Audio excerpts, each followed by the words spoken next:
Hello viewers. Today we will be discussing the topic Origin and Development of Federalism in India. By now it is a well-established fact that India is a federation. And we have found words like quasi-federal, competitive federalism, cooperative federalism associated with India. But in order to understand these coinage of quasi-federalism or competitive federalism, it is imperative to understand how did federalism originate in India. What were the precursors to Indian federalism?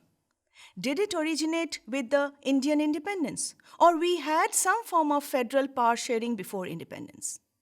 Now, before we move on to answer these questions, it is imperative to understand what is federalism or what is a federation. Generally, governments around the world are divided into two forms depending on the number of governments. There are countries which have one central government, which is a unitary form of government, like United Kingdom. On the other hand, we have countries where governmental power is divided and distributed between the central government and the state governments. We call it to be a federation. United States of America is considered to be an example of a classic federation. Now, so far as federalism in terms of dual government is concerned, we also find the existence of a dual governmental system in India. Now, if we try to analyze Indian federalism, we need to understand where does the term federal come from. The word federal is derived from the Latin word fidus, which means a pact on an agreement leading to the creation of a politico-institutional system whereby the original constituent units do not give away their sovereign power. So it speaks of distribution of powers between two governmental systems, the national and the regional. Casey Ware, who is considered to be a leading exponent in the field of federalism, has defined a federation as a method of dividing powers so that the general and the regional governments are each within a sphere, coordinate and independent, which means that federalism calls for distribution and sharing of powers between the central and regional governments. We also use terms like shared rule and self-rule in case of federation. Now, the development and origin of Indian federalism has a checkered past. We need to understand that Indian federalism needs to be located in the British colonial rule. In fact, federalism was a colonial policy instituted by the British government. Now, let us try to understand when did the British institute federal ideas in India. Now, institutional development of federalism in India began to take shape in the 1920s when the British government instituted different devolutionary measures to keep in touch with the provincial governments. In fact, the idea of devolution of powers was taken in order to maintain contact with the subjects in the provinces as well as to provide a solution to the communal problem. Now, gradual acceptance of the fact that federalism was becoming inevitable in terms of sharing or distribution of powers to the provinces was recognized by the British colonial rulers. For instance, in 1929, the Indian Statutory Commission admitted, and I quote from the Indian Statutory Commission report, that the ultimate constitution of India must be federal, for it is only in a federal constitution that units differing so widely in constitution as in provinces and the states can be brought together while retaining internal autonomy. With the background of the Indian Statutory Commission, the next important legislation or act which provided the basic groundwork for the development of federalism in India is the Government of India Act 1935. In fact, this particular act is considered to be the cornerstone in the origin and development of Indian federalism. The colonial motive behind the act was unity of the British ruled provinces as well as the 560 princely states. Now, the Government of India Act 1935 clearly demarcated certain federal provisions. Firstly, it focused on federal and provincial autonomy. Secondly, it spoke about diarchy at the center. Third, it spoke about the nature of legislature and legislative competence. And finally, it spoke about the distribution of legislative powers between the center and the states. Let us now go deeper into an analysis of this particular act. Now, what did the 1935 Act speak about provincial autonomy? Because this was the first time that gradual distribution of powers to the provinces was thought of and instituted by the British government. Now, it prescribed for a federation constituting of the provinces and the princely states as units. But it was optional for the Indian states to join the federation. What is imperative to understand here is that for the British ruled provinces, it was compulsory to join the federation. But for the Indian princes, they had the option of joining or not joining this new institutional federal structure created under the Government of India Act 1935. Now, the rulers of the Indian princely states never really gave their consent to joining the federation, and that is the reason why the federalism envisaged in the Government of India Act never really came into being. Now, though the part relating to the federalism never came into effect, yet the part relating to provincial autonomy came into effect from April 1937. The Act divided legislative powers between the provincial and the central government, and within its defined spheres, the provinces, please remember, were no longer delegates of the British government but considered to be autonomous units of administration. Now, why did the British government introduce federalism or provincial autonomy at the level of the regions? It was to ensure some form of unity with the provinces, and secondly, to bring about better administrative convenience in the complex regions governing India's remote areas as well as the various heterogeneity governing the provinces. Now, let us try to understand how executive and legislative authorities were divided. Executive authority of the provinces was exercised by the governor on behalf of the crown and not as a subordinate of the governor general.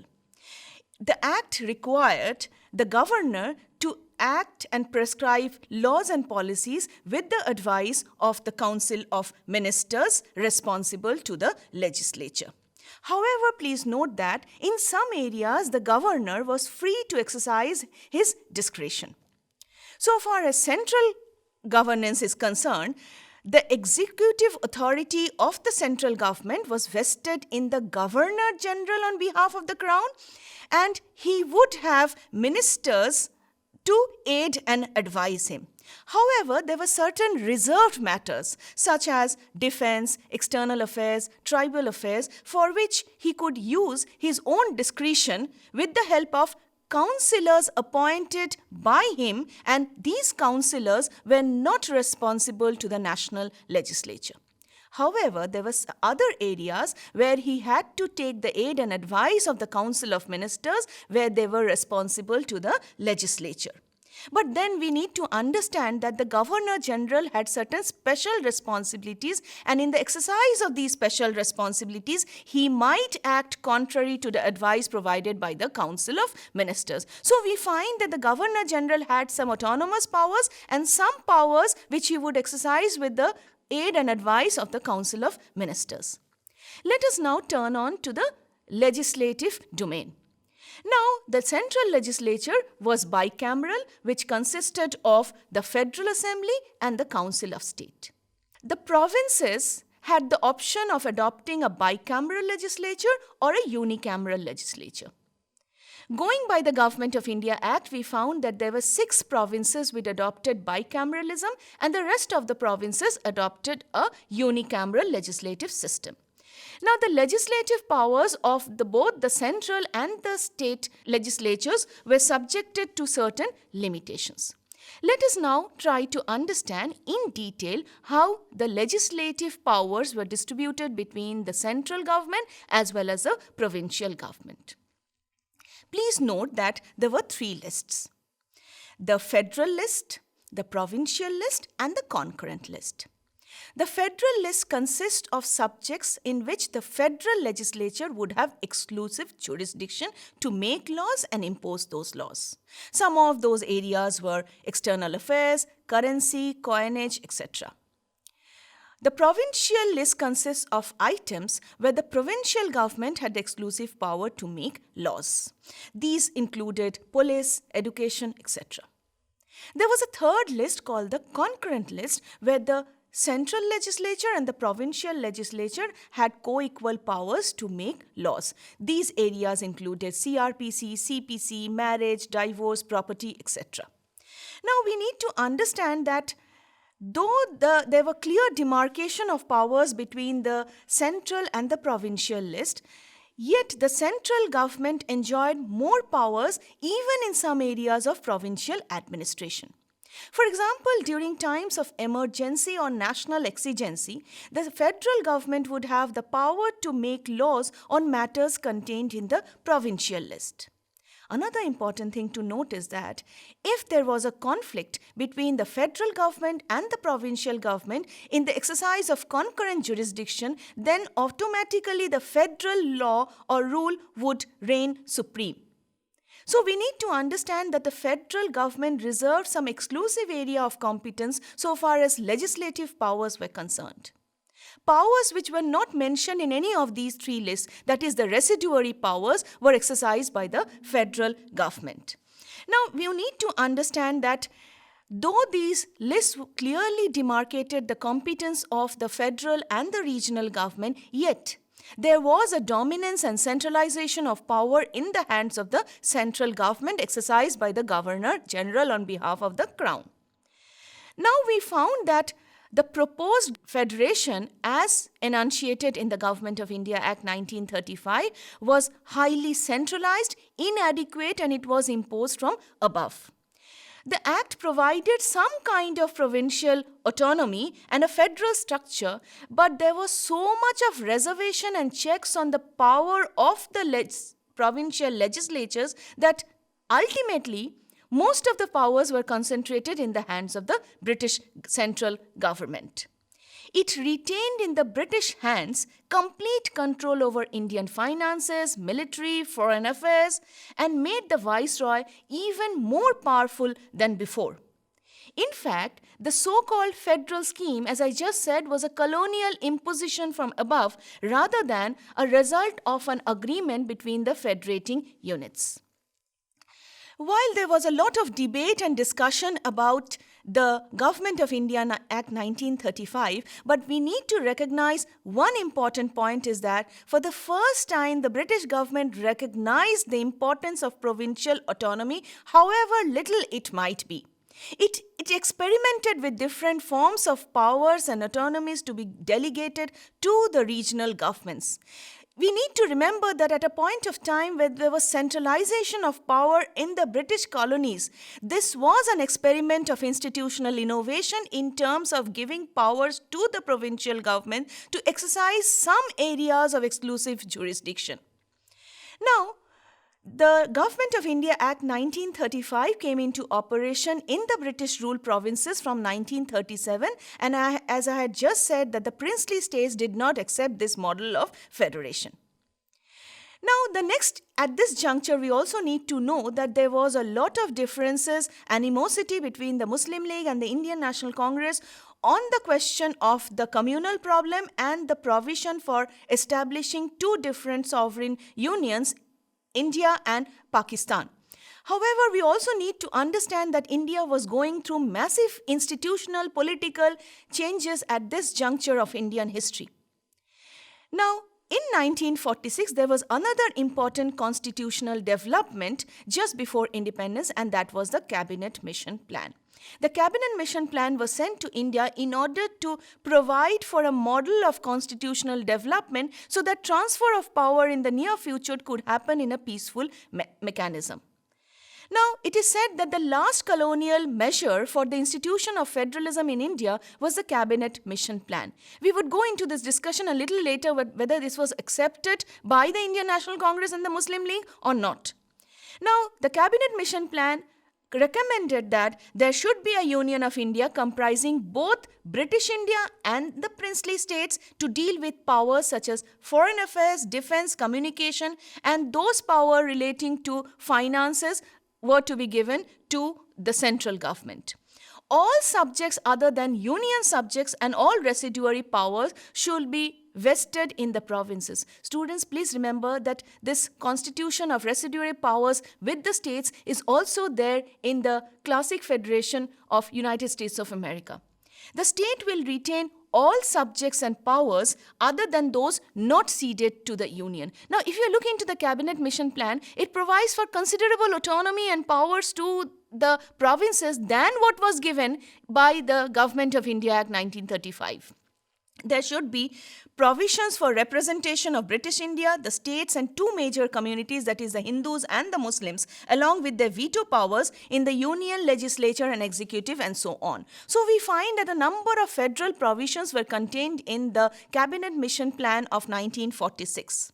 The Cabinet Mission Plan of 1946 was hotly debated among the different parties, each representing different communities singly or jointly. Now, the Cabinet Mission Plan of a union with a weak center and strong provinces did not find many takers, and the Indian National Congress rejected the Cabinet Mission Plan. Now, eventually, the mission's proposals were discarded primarily because the country was heading towards a partition, which eventually happened on 14th August 1947. Now, on the basis of the discussion of the Government of India Act 1935, the Cabinet Mission Plan of 1946, and before that the Indian Statutory Commission recommendation, let us find out what the different political parties, most notably the Muslim League and the Indian National Congress, had to say about the nature of Indian federalism if they were supporting the formation of a new federation. Now, we would start off with the perception of the Muslim League and their views on the establishment of a federal system in India. Now, we know that the Muslim League was formed in 1906 by the Nawab of Dhaka in order to further Muslim minority interests in India. Now, automatically, the Muslim League also had its say in whether they would be accepting provincial autonomy favoring the Muslim community or not. Herein, it is imperative to understand Muhammad Ali Jinnah's views on federation and provincial autonomy so far as Muslims are concerned. In order to understand Jinnah's perception, we'll be taking into account two important resolutions. One was the 14 points of 1929, which is called the famous 14 points of 28 March 1929, and the other one was the Lahore Resolution of 1940.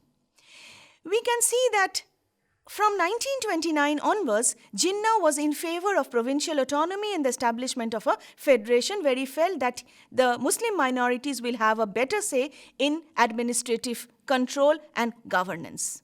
For instance, in his famous 14 points, one of the points provided that the form of the future constitution of India should be federal with residuary powers vested in the provinces, and a uniform measure of autonomy shall be granted to all provinces so that there were adequate safeguards for the Muslim interest in governing institutions of the state. What we find from this 14 points resolution is that Jinnah was favoring the formation of federation with provincial autonomy in order to safeguard Muslim interest. He did accept the need for territorial redistribution of provinces in future, but not at the cost of affecting Muslim interest and the Muslim majorities in Punjab, Northwest Frontier Province, and Bengal. So he had a partial acceptance of federation. However, he dissociated himself completely from any federal support in the Lahore Resolution of 1940, wherein the Muslim League clearly provided that they were not in acceptance of any federal plan but wanted a separate territory for the Muslims called Pakistan. Now, here it is imperative to understand, if the Muslim League was not supporting the formation of a federation, was the Indian National Congress in support of federation and federal autonomy? The Indian National Congress had initiated different forms of federal power sharing since the late 1900. In fact, Bal Gangadhar Tilak was one of the first leader of the Indian National Congress who articulated a defense of federalism as early as 1891 when he proposed the formation of linguistic units for the Indian National Congress. In fact, Indian National Congress organized himself by forming provincial linguistic communities, and it created 21 vernacular linguistic communities. It is interesting to note that the Andhra Circle and the Sindh Circle was created around 1917 and 1918. What the Indian National Congress proposed that the provincial Congress committees should be organized around different vernaculars, so that people speaking a particular language can communicate comfortably in the linguistic units of the Indian National Congress. Dr. Annie Besant, in her presidential address at the Calcutta session of 1917, highlighted the need for provincial delimitation on linguistic basis. In the 1920 Nagpur session of the Indian National Congress, they adopted the resolution for the acceptance of linguistic states and reorganization of India on the basis of language. One important thing to note is that the Indian National Congress before independence had accepted the need for provincial autonomy, and they believed that instead of administrative convenience, the unit for provincial autonomy should revolve around language. Thus, we can see that on the eve of India's independence, India was facing a large number of complexities in terms of vastness of territory and population, integration of the princely states, institutional differences, linguistic movements going on in the different parts of the country. Now there was little agreement about the kind of federation that we need to adopt at the juncture of Indian independence. However, we need to note that the Constituent Assembly, which sat on 9 December 1946, instituted some form of federal reorganization, but then the Indian National Congress and the Constituent Assembly was very cautious in the type of provincial autonomy they were wanting to give to the provinces, because the country has just faced the trauma of partition and they could not risk another partition by giving provinces enough and suitable autonomy.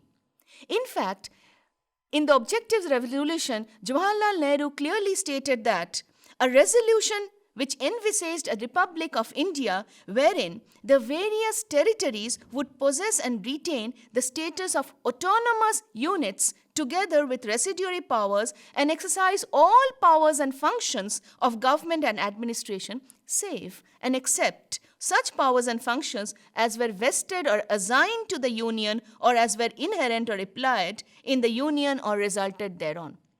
Thus, this resolution clearly stated that the Indian National Congress was in favor of adopting some form of federal governance in India. However, students, this was in 1946. With the inauguration of Indian independence, after 15th August 1947, there was a change in stance on the behalf of the Indian National Congress, which adopted an ambivalent attitude towards adoption or non-adoption of federalism in India.